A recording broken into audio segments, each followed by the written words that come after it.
There's no way we are going to allow a con artist to take over the conservative movement, and Donald Trump is a con artist. It's typical Trump. All bluster, very little substance. For you to think that you can pimp out our proud servicemen and women to the Prince of Saudi Arabia is disgraceful, and it once again shows that you are unfit to serve as our commander-in-chief. Trump is a really bad candidate, and frankly, I think a really bad person. I want to talk to the Trump supporters for a minute. I don't know who you are, and I don't know why you like this guy.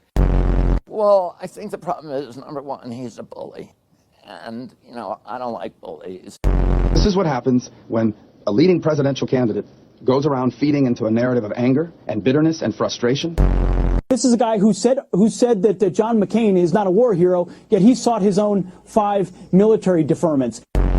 There's nothing in our Constitution that gives you the power to go to war without the express consent of Congress. I'm a never Trump guy. I never liked him. We're about to turn over the conservative movement to a person that has no ideas of any substance on the important issues, the nuclear codes of the United States, to an erratic individual. He's a race-baiting, xenophobic, religious bigot.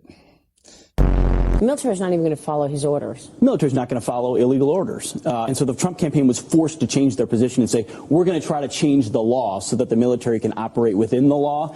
That's a tall order also. I think he's a kook.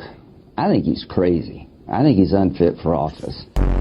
We may not have that many outright Nazis in America, but we have plenty of cowards and bootlickers. And once those fleshy dominoes start tumbling into the Trump camp, the game is up.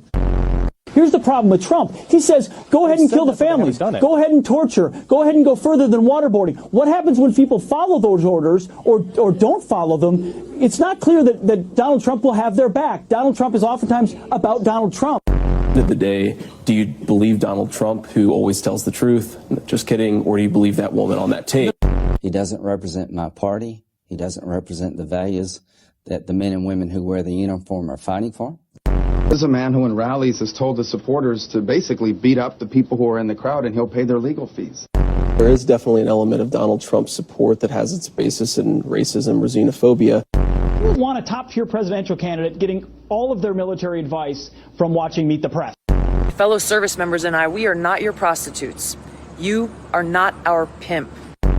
Can't stomach Trump. I think that he's noxious and is leading the white working class to a very dark place. No matter what happens in this election, for years to come, there are many people on the right, in the media, and voters at large that are going to be having to explain and justify how they fell into this trap of supporting Donald Trump.